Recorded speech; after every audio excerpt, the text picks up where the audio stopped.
নাম ভারিয়ে পার্ক স্ট্রিটের গেস্ট হাউসে থাকা বাংলাদেশের প্রাক্তন বিএনপি নেতার গ্রেপ্তারি ঘিরে যখন শোরগোল শুরু, তখন একাধিক জেলা থেকে এসেছে বাংলাদেশি গ্রেপ্তারের খবর।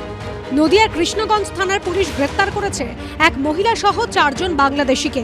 পুলিশ সূত্রে খবর, গোপন সূত্রে জানা যায় ধরমপুর বীরপাড়া একটি বাড়িতে উঠেছেন বাংলাদেশিরা। শুক্রবার গভীর রাতে সেখানে অভিযান চালিয়ে 4 জনকে গ্রেপ্তার করা হয়েছে। কিভাবে এলেন এবারে? কিভাবে এলেন? বাংলায় বলো, আসছিল ঘুরতে আসছিলাম স্যার। তো পাসপোর্ট তো ভিসা নেই, কি করে এলেন? কার সাথে এলেন? স্যার আমার আপু নিয়ে এসেছিল। কোথা দিয়ে ঢুকলেন? তার কাটা ভাগ করে নাকি? পাশাপাশি মুর্শিদাবাদের রানীনগরে ভারত বাংলাদেশ সীমান্ত এলাকা থেকে গ্রেপ্তার করা হয়েছে এক বাংলাদেশি সহ 3 যুবককে।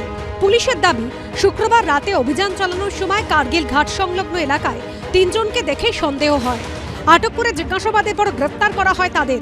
ধৃতরা হল সাইদুল শেখ, ফিজুল শেখ এবং আমিরুল শেখ।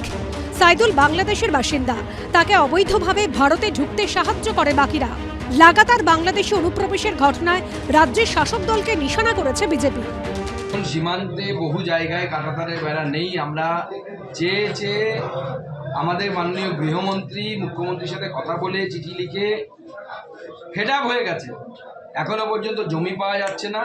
আগামী দিনে কেন্দ্র সরকারকে কঠোর পদক্ষেপ নিয়ে এই জমিগুলো অধিগ্রহণ করে ফেন্সিং দিতে হবে। তাছাড়া পাল্টা জবাব তৃণমূলের। যদি বাংলাদেশের কেউ কলকাতা অবধি এসে থাকে, তার জন্য আঙুলটা কার দিকে উঠবে? সীমান্ত পাহারা দেওয়ার দায়িত্বে থাকা কেন্দ্রীয় সরকারের দিকে, নাকি যারা ধরলো তাকে কলকাতা পুলিশ রাজ্য সরকারের দিকে? যদি বাংলাদেশ থেকে কেউ ঢোকে, যদি কেউ ভুয়ো পাসপোর্ট বা আসল পাসপোর্ট বা আধার কার্ড এখানকার সব তৈরি করে দেখায়, তো পাসপোর্ট কাদের দায়িত্ব? আধার কার্ড কাদের দায়িত্ব? কারা চেক করবে? সব তো কেন্দ্রীয় এজেন্সি। রাজ্যের পাশাপাশি অনুপ্রবেশের ঘটনা ঘটেছে অন্য রাজ্যেও।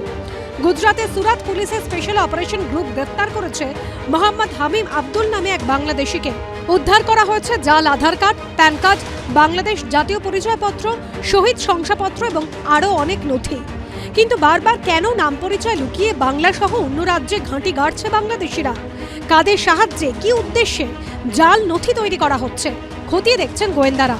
প্রদ্যোৎ সরকার, রাজীব চৌধুরী ও মুন্না আগরওয়ালের রিপোর্ট, এবিপি আনন্দ।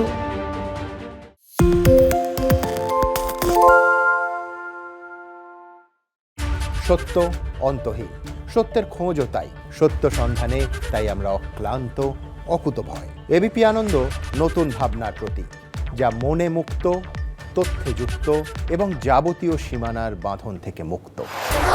সীমা না শব্দটির মধ্যে লুকিয়ে আছে মানা শব্দটি, যেন চোখ রাঙানি এক অদৃশ্য বেড়াজাল, যা আটকে রাখে আমাদের এক ছোট্ট গণ্ডির মধ্যে। একমাত্র সঠিক খবরই গড়ে তুলবে এক মুক্ত সমাজ। সেই জগৎ গড়ার লক্ষ্যে কোনো সীমানার ঠুকুটি আমরা মানব না। এবিপি আনন্দ এগিয়ে থাকে, এগিয়ে রাখে।